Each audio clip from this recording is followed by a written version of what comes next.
but the problem is that his feed rate exceeded the state of the art that we have today in drag saws that use diamond. And so the article was based on flawed logic. Now, it almost looks like the blade had a curvature to it. So, there's one way to find out if it was a curvature, and that is to put a straight edge on it. There you go. That's a really pretty big blade to do that. That's probably what that hole is over there where the blade was in. Yeah. So this is Chris testing for flatness of a possible ancient cut surface. But it's actually quite flat. Well, no, it's got a bit of a... The surface comes out here and then it kicks in. You've got two right cuts, in there. 2 different cuts there. Yeah, you got 2 different cuts. Yeah, it comes down to here. Actually, there's 3. It ends there, then it steps out. There's one there, and then it slips out.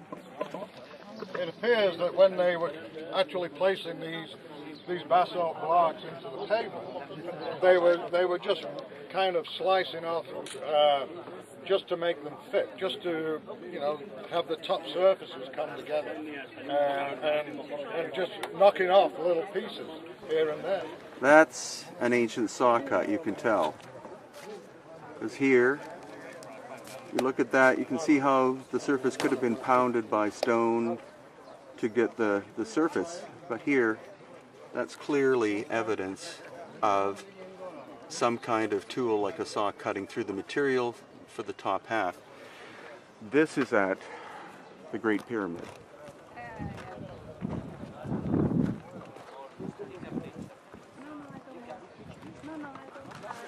And similar to Peru, what we see is different materials, different forms of workmanship from crude to incredibly refined. Here again, we're going to look at another saw cut example. But this is, I'm just blown away. This is the Great Pyramid of Giza.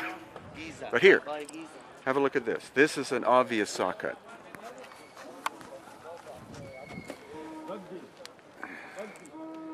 See, this is the rough layer, and then this is not only flat-ish, but you can see where the cutter, like the saw or whatever, stopped, because here is where it's broken away. And on this side too. But what blows me away is just the number, the amount of evidence here is nuts. Oh, I know. So this is the Great Pyramid at Giza, and there, the original, what's left of the original casing stone, you can see right there. And this is just our first half an hour here, and this blows me, it completely blows me away, because we've seen obvious evidence of machine cutting technology in basalt, which would require, as far as I'm concerned, tungsten carbide or diamond tools. And that's obviously why we're here with Christopher Dunn and Stephen Mailer, because Chris is the expert on technology. He works in a very modern establishment and has done for 50 years in terms of working with the most modern high-tech equipment for cutting materials and shaping materials. And with Stephen Mailer, we have the oral tradition based on the work of Abdel Hakim Awiyan. So with the two of them, we have the ability to look at the left brain and the light brain approach. Amazing stuff. I had no idea it would be this incredible. Below you are pavement stones. This was purposely laid to level the plateau. So this is artificial stone, everything you see. Look at some of these blocks. Hakim would point to one 30 feet long rectangle weighing 200 tons. Some of these stones, so you understand, before they built anything up, they leveled the plateau. But this is all artificial construction. And what you're seeing along the line, you'll see holes. Sometimes you'll see square holes. Sometimes you'll see round holes. They originally were open to the tunnels underneath to solar energy to heat the water. According to Abdel Hakim, water is the source of the energy of the pyramids. Water. Breaking the bond from hydrogen and oxygen in water releases a tremendous amount of energy. And as you see, as Yusuf explained coming up, the lower courses of this pyramid were encased in this rose granite. All of this that's come off were the lower courses. So, did they quarry this? Of course not. They didn't take this granite. This is evidence of the cataclysm. Direct evidence of the cataclysm. These stones were weakened, fell off, and then they could come with metal chisels and attack the stone. But they could not do this. Take these off without some event happening. So it's not just quarried. They will tell you it's been quarried, but not. This is all event of a cataclysm. So here at the Menkaure pyramid, the casing stone, which is red granite from Aswan, brought 500 miles from the quarry. It's about at least 2 feet thick, so it's not like a thin veneer layer. It's at least 2 feet thick. Again, there's Khafre pyramid in the background. A lot of knobs on these stones on the outside, very similar to what we see in Peru. And the indigenous story is similar, again, to what we find in Peru. And that is that the knobs there were for the tuning of the wall, because this wasn't simply a functional thing. If this and these were indeed ancient power plants and vibratory structures, then it kind of makes sense that you would have to tune the exterior in order to achieve the vibration harmonic that you were after. At least that is a more, I think, logical explanation than the idea that those knobs were there to help lift the stones, because a lot of the biggest ones don't have any knobs on them. And then it's on this side we see the little pyramids.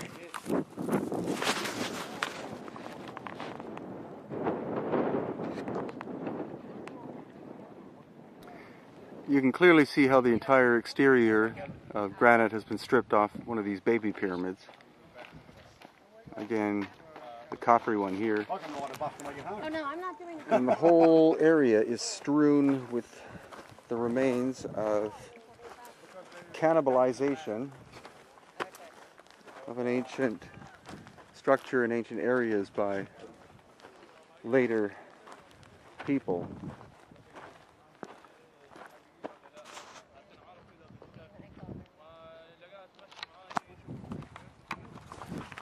And before you say, oh my God, isn't that awful, how could they do this? Remember, these buildings are a minimum of around 4,000 years old and could be much older. Over that period of time, cultures come, cultures go, and especially later cultures who arrive and have no comprehension as to the significance of the original constructions. They look at these things as simply quarries. You don't only find that in Egypt, you find that in Peru and throughout the Middle East, I'm sure, and many places in the world. So the Great Pyramid in the background here on the Giza Plateau, and you see this is the solid bedrock, sandstone. Most likely these are crypts or caves carved into the bedrock itself. And what this looks like is a little pyramid. And what you see on the right hand side, you see how the shaped sandstone blocks interlock with the original bedrock itself, because you see all of these indentations here made so that the blocks would fit in, like they're trying to lock in a three-dimensional way the stone, introduced stone, with the bedrock itself, and that of course makes the structure a lot stronger.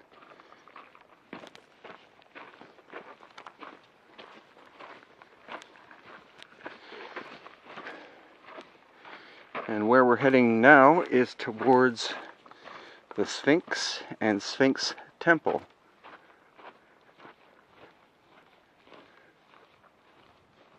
I made a mistake. That's not the Great Pyramid, that's Menkaure, because here we have the second pyramid in the background, Khafre, and the Khufu one, the big one, great one here. And with the limestone, you can see that there's no real obvious evidence of mortar in between the limestone blocks.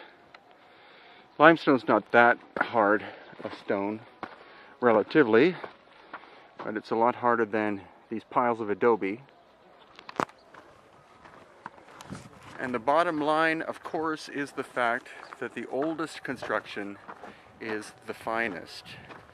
And where we find lack of mortar or cement-like material to glue the stones together, that is the oldest. The newer stuff, as in 2,000 years old, that's where you find mortar. Much more difficult to construct a building without mortar than with, because the stones have to fit perfectly in place. How's that for a view in the background? This is inside the Sphinx Temple, and this block of gray-black granite is perfectly vertically level.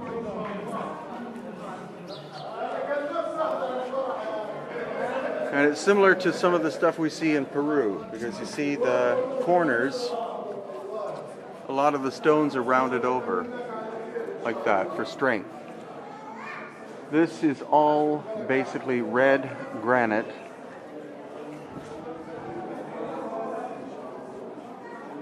Perfectly level. And you can see the weathering at the bottom that looks like that would have been the result of water. But we had Chris Dunn here with his gauge, which is accurate over 1 foot to within 1/10,000th of an inch, and this surface was that flat. This is only a preliminary look at the Sphinx Temple, because we will be coming back. We have to kind of race through today.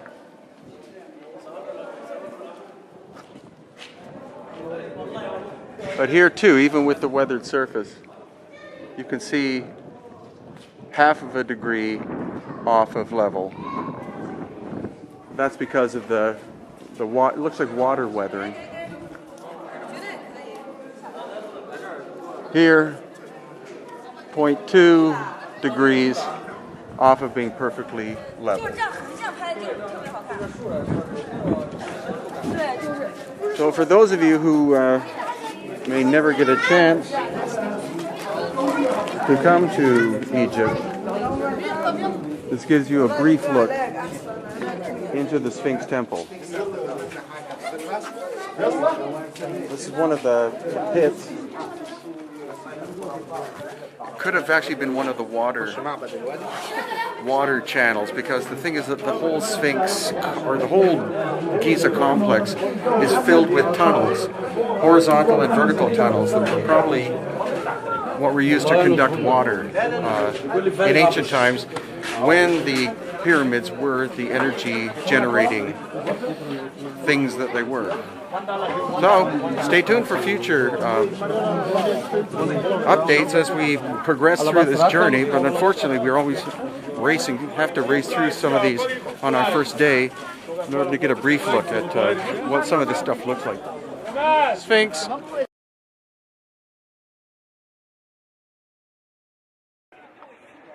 Interesting graffiti covered stone wall. How about the fact that you're actually looking at the Great Sphinx of Egypt?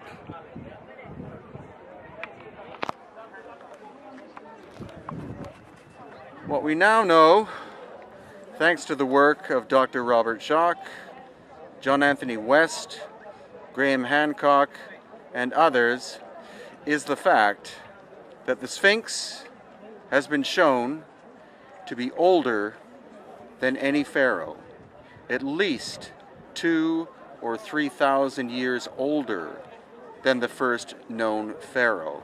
So we're looking at a pre-dynastic, pre-pharaonic construction. This, of course, is repair work. And the Sphinx has been repaired over and over and over again. It's even been written that the Sphinx was being repaired during the time of Khufu and Khafre, the pharaohs supposedly responsible for the giant pyramids behind the Sphinx. But water erosion, as based on the work of Dr. Robert Schoch, as shown here in the Sphinx enclosure, it's water erosion that caused the necessity to repair the Sphinx. The head is not original. It was recarved at least once. And what most people don't know is that the Sphinx was originally simply the head exposed above the plane of sandstone. It was dug out to create the shape of the body. But it wasn't dug out with a bunch of adzes, shovels, and chisels. Cubes were taken out. Giant cubes which wound up being converted into the Sphinx Temple and possibly also the Valley Temple nearby. Okay, we're now going to discuss the erosion on the Sphinx, and we have to give credit to the great Dr. Robert Schoch from Boston University, who first was brought here by John Anthony West in the early 90s, and did a detailed study of the erosion of the Sphinx. It was featured in a NBC special, Mysteries of the Sphinx, which was nominated for 2 Emmys and won an Emmy for Best Original Screenplay. As Dr. Schoch explains, limestone is sedimentary rock, forms in sediments under the ocean. It's called nummulitic limestone. It has little seashells, nummullites. So it does not form uniform. Limestone falls heterogeneous, not homogeneous, meaning you could have a hard layer, soft layer, harder layer, soft layer, harder layer, hard layers, harder layer. So what he found is the particular erosion that we see here, some of the hardest layers. He actually mapped the whole stratigraphy of this side, each layer, and its hardness and its durability. So what he found was some of the hardest layers of deposition are the most eroded. So he concluded that it would take rainfall beating at an angle for thousands of years to do this. Not a flash flood, not a flash rainfall. It would take steady rainfall for thousands and thousands of years. The hardest erosion layers are eroded. And it has this particular rounded surface, which Dr. Schoch says is classic water erosion, not wind and sand, which we can see in the 4th Dynasty tombs, cut away, eaten away by the sand. This rolling, rounded is clearly water erosion, and clearly cannot be because of climatic conditions less than 8 to 10,000 years that the climate was here to cause that type of rainfall. That's his conservative estimate. We say well over 10,000 years. Hakim placed the date of the Sphinx at 54,000 years. What also Dr. Schoch found was the erosion in the front of the Sphinx was 8 feet deep. The erosion layer in the back of the Sphinx was 4 feet deep. Not all constructed at the same time. First was the head and the forelegs, then the body and the tail much, much later, thousands of years later. So she's not done it all at the same time, but that obviously the head was done first. And also he concluded that the top layer that you can see was actually the ground level of the plateau. Only what was now the head would have been sticking out. It would have been just a limestone outcropping, originally what you called a yardang. Only the head. And so the head is out of proportion. We know she's been carved back many, many times. According to Hakim's tradition, the original head of the Sphinx was like Sekhmet or Tefnut, if we see her in images, a lioness-human combination. I believe it's been recarved back by who was called Menes Men Aha, carved it in face of his mother, black African woman. But clearly the erosion is the smoking gun. This cannot be caused by wind and sand. This is classic water erosion, at least 10,000 years old.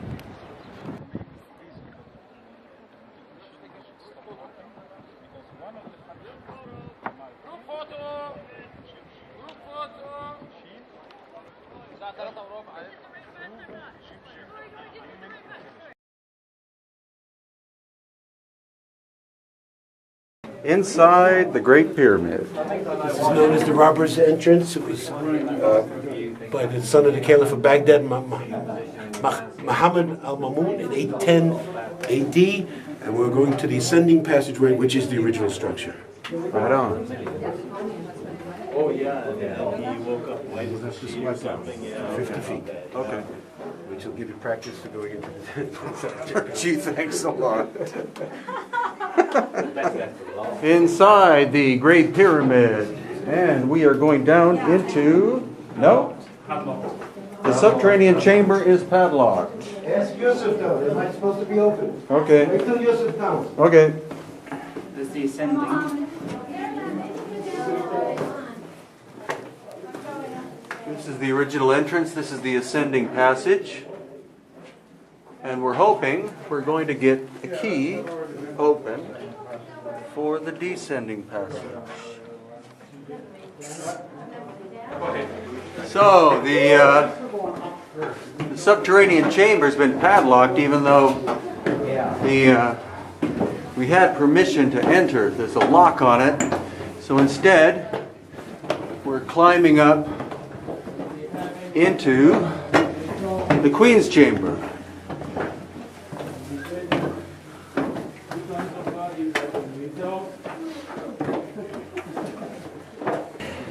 Okay, this is the Grand Gallery inside the Great Pyramid at Giza. You see the projections, projections. Almost saw-like pattern of the walls tapering as it goes upwards. Okay, the grooves we see here is obviously not made for decoration. It's made to be effective and affect the sound resonance. We can see here how these stones are housed like puzzle pieces, because this was what we know as a resonance filter. The vibration here was so powerful that if these things were not attached together in that very fine way, they would be dismantling immediately once the resonance is activated. Let me activate it from here and we will see it from the other side. Is that a knob or is that just Whoa! Is that you doing that? Yeah. Bloody hell.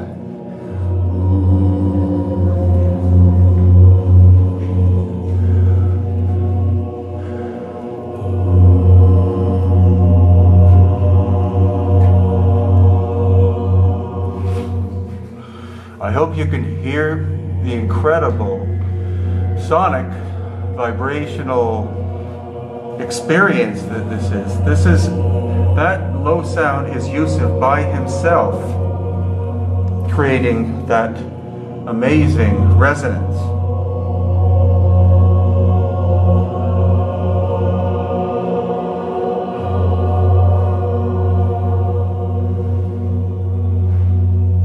So this is one of the baffles just before getting into the so-called King's Chamber in the Great Pyramid at Giza.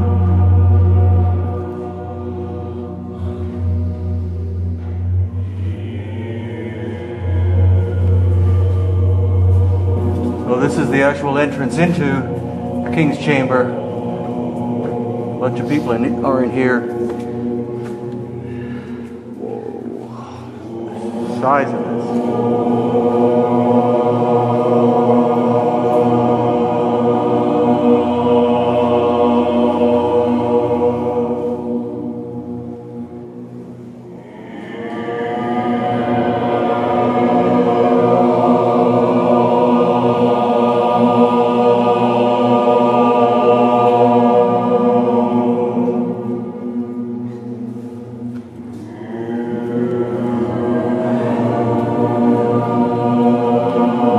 Now getting inside the box, which is solid granite.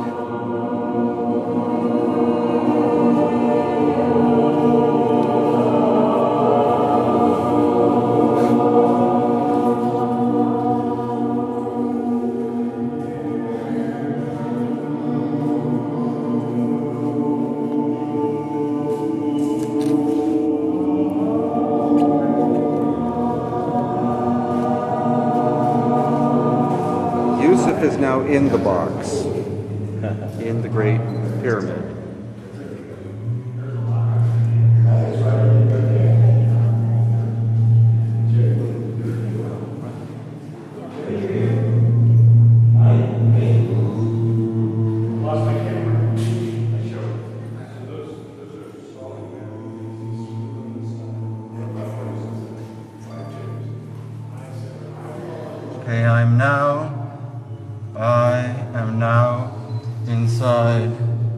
box in the king's chamber. And there's no way you can understand the experience of being in here unless you've actually been in here, because the sound is so complex and so incredible, and how somebody could possibly think that this was constructed as a tomb and not as a acoustical vibrational device, I don't understand.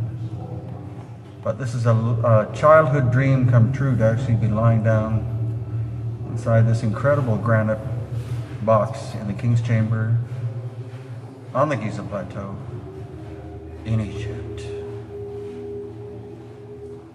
That's amazing. We've been able to secure the Great Pyramid for 2 hours for our group, thanks to the Kemet School, www.kemetology.com. Now we're entering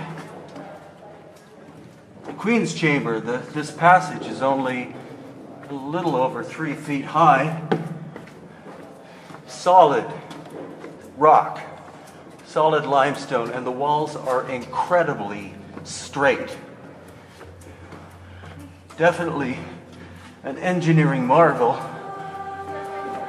And some theorize, and I believe too, the Great Pyramid was a massive machine that created electricity, created energy.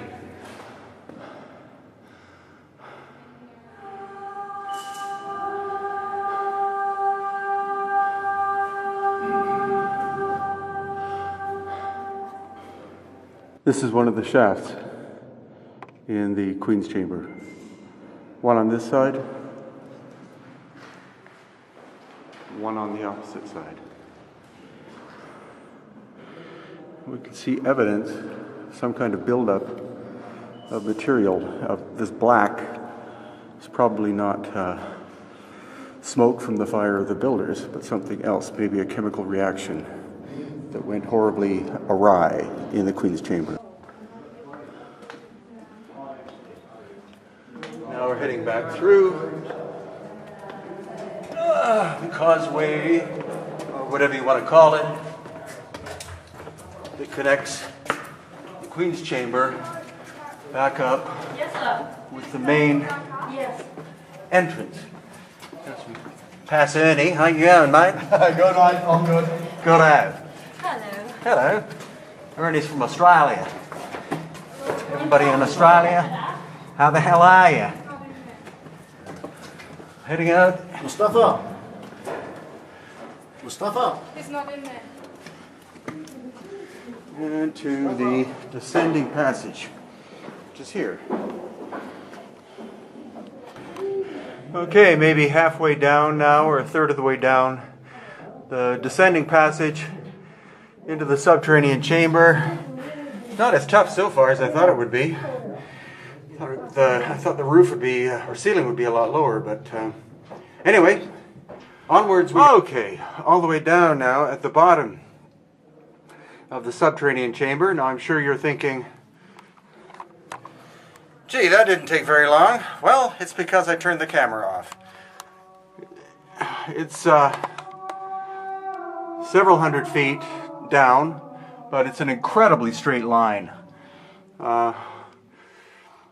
And then this way, this is where it's going to get tougher. This is hands and knees in the sand for about 30 feet maybe, but then it looks like that is the subterranean chamber. So let's see what it looks like. Okay, John, this is the entrance into the subterranean chamber. I'll try to do some measurements after we get a very rough estimate of what it is we're looking at. This is where the floor drops down, and there is a square shaft in here that at the present looks like it drops about 15 feet and then is filled with sand. And on the wall Directly opposite of the entrance here, we have another shaft. And this goes on seemingly for an incredibly long distance. I might check it afterwards and see if it turns to the right about there. But your thing of interest is up here.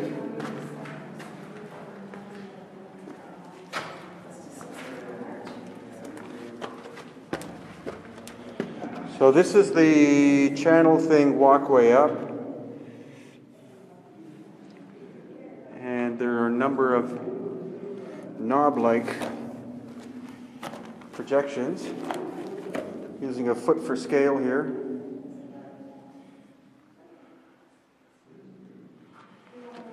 And then this side, I think this is what you're interested in. Unfortunately, all the light bulbs are gone. It's a pretty rough surface. I'll do in steps out from the wall here. Again, the entrance is over there, and I'm in the almost opposite corner. So I'll do steps. My foot is about a foot. So one.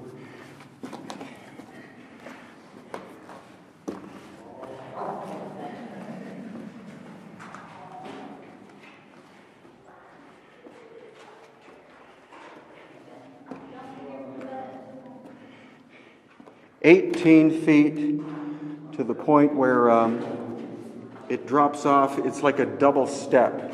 From the ground up to this level, and then up to this level, where it goes across to there. So 18 feet plus 1, 2, 3, about 4 feet, the first step, and then a drop down there of about 3 feet.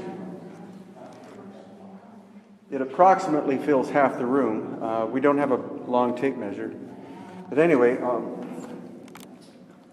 try to get some pictures.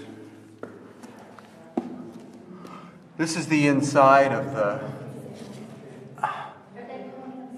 this projection thing in the corner opposite the entrance, with quite an interesting blob in the middle. And then the wall is here, and then this is where it starts. It's approximately, again, I'll get measurements. Hopefully it's approximately 2.5 feet from the wall. So, having just descended the descending passage into the subterranean chamber, we walk out through the cavern that was created by the Turks, I think, by blowing it up. And that was our visit to the incredible pyramid.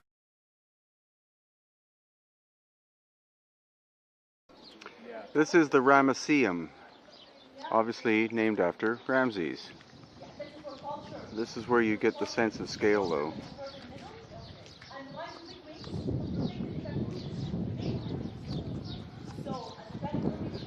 An important point that Stephen Mailer pointed out is if you look at the carvings on the left, they're different from the carvings on the right. Carvings on the left may be older. The carvings on the right are deeper, and they were most likely done for Ramses because there was a tendency during certain periods to deface the names of older so-called pharaohs. And so Ramses wanted to make sure, or his priest maybe wanted to make sure, that his name and all the writings about him were kept almost forever, and it would be very difficult to deface something that was so deeply cut into the stone like this.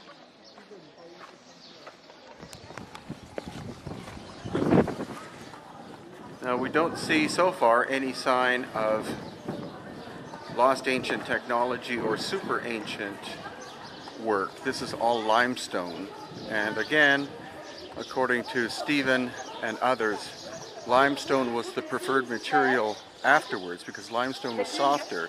You could work it with bronze chisels and stone hammers, but when it comes to carvings or buildings which were made of granite, basalt, or quartz, calcite, that requires tools that are harder than bronze.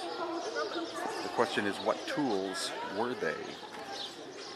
In the archaeological record, there are no tools, as far as I know, other than bronze chisels and stone hammers. So the harder stone is hinting at us that that work that was done is older than the pharaonic dynastic Egyptians.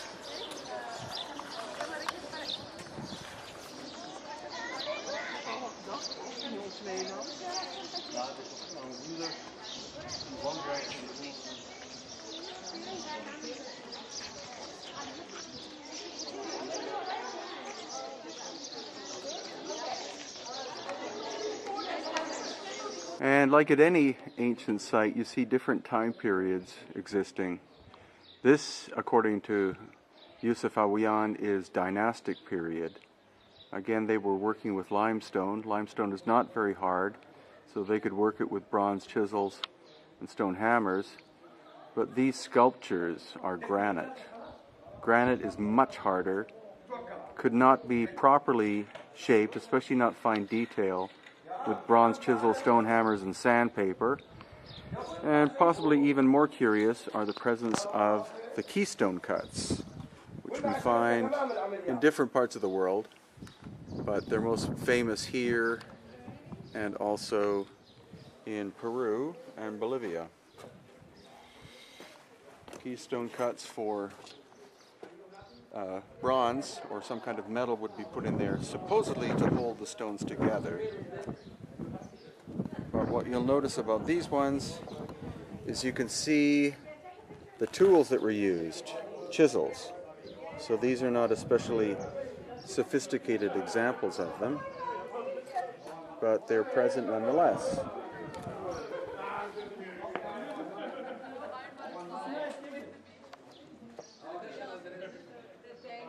So in terms of a sense of scale,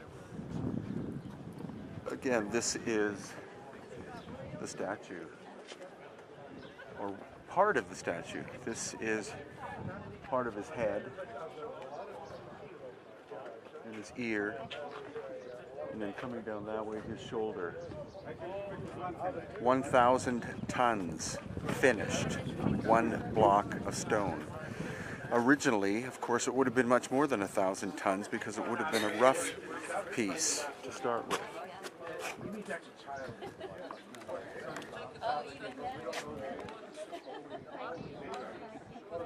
Put your back into it. Come back around. Wow.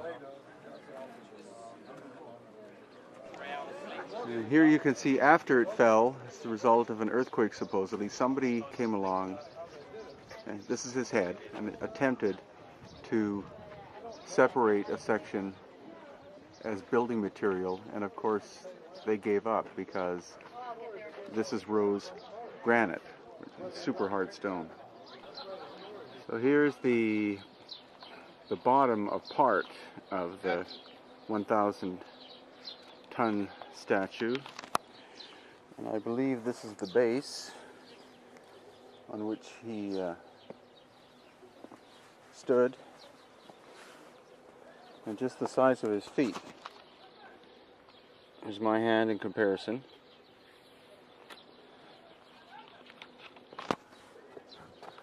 Or 1 foot compared to a foot.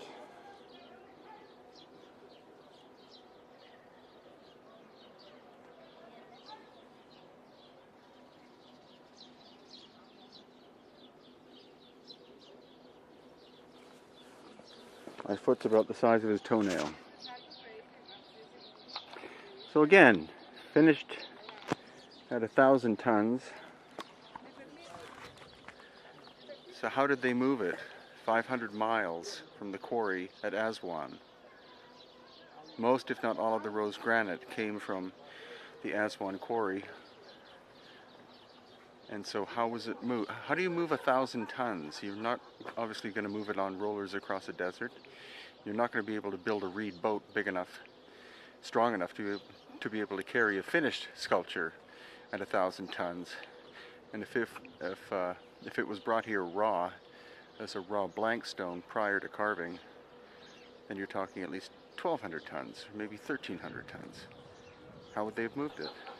So here's the bottom of part of the 1,000 ton statue.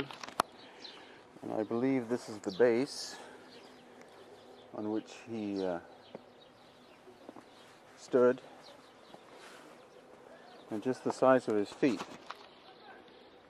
Here's my hand in comparison.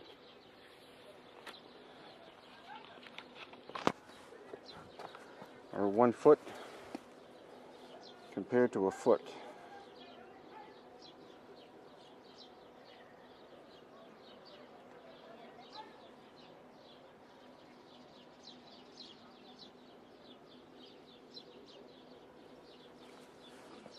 My foot's about the size of his toenail.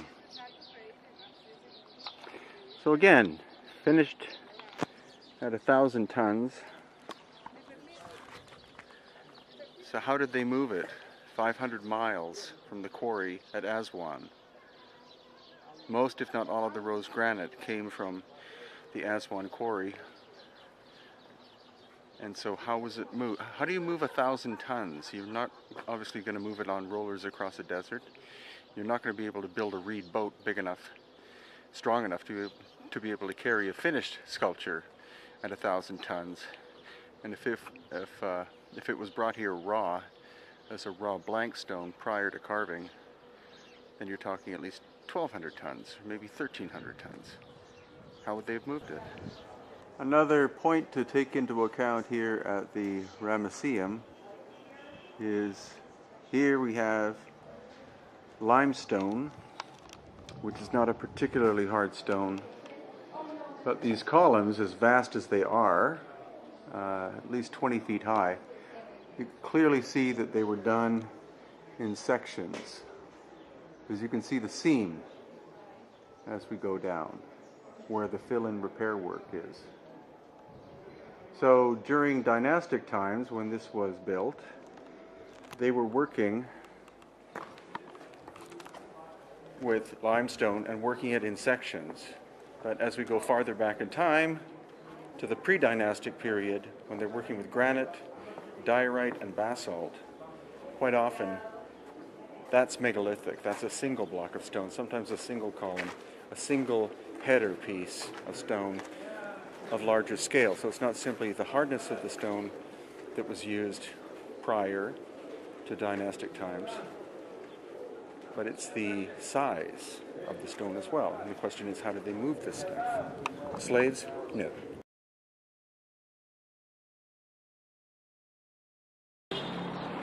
These are the colossi of Memnon.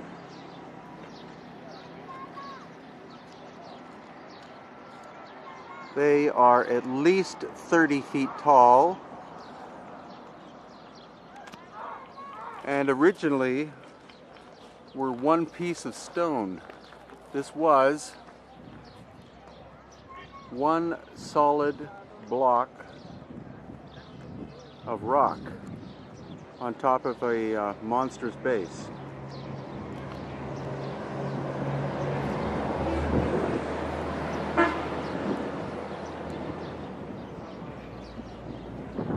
Now the thing is that just because there are hieroglyphics on them, it doesn't necessarily mean that the hieroglyphics were done at the same time that the carving, shaping of these massive sculptures were done. So to date, the colossi based upon the hieroglyphics that are on them could be very well an erroneous thing. I think they're far older. I think these are from the pre-dynastic Comitian period, And God knows how they move the damn things. Hundreds of tons, if not more. But I'll have to find out exactly how much they originally weighed.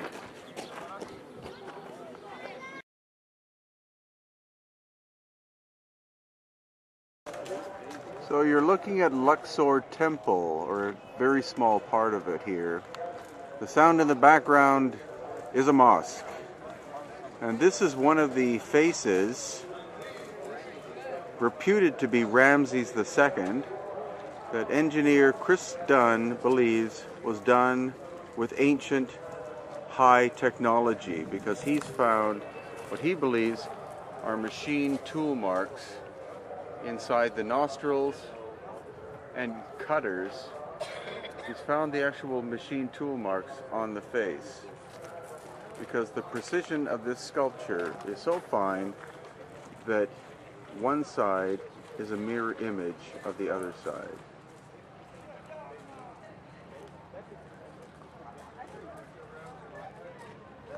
And right next to this head of Ramses is an incredible obelisk.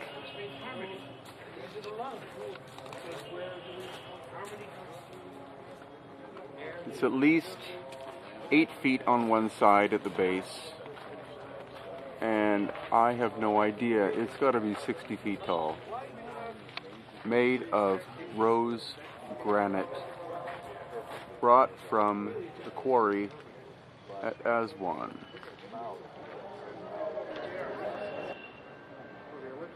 So these rose granite sculptures, which have to be 15 feet tall, that cartouche here was added later. The name of Ramses was put that after. So it's likely that this does not, the sculpture does not represent Ramses. It could be a lot older than what Yusuf Awiyan pointed out. Combining with The other first one elements, has the cartouche there. Yeah, right. The second one has the cartouche there. The third one doesn't.